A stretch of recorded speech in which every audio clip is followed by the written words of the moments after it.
ভাই আপনি যে ধরনের চান্দা উঠান দেখে এলাম এই ধরনের আর এক গ্রুপ হামলা করছে তখন বাজারে সব বস্তা বলছে লইয়ে যাওয়া যাইছে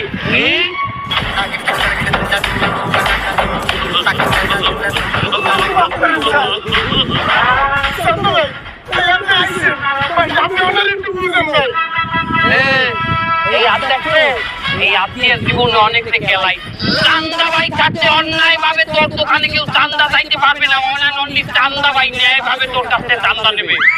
এখান থেকে যাবি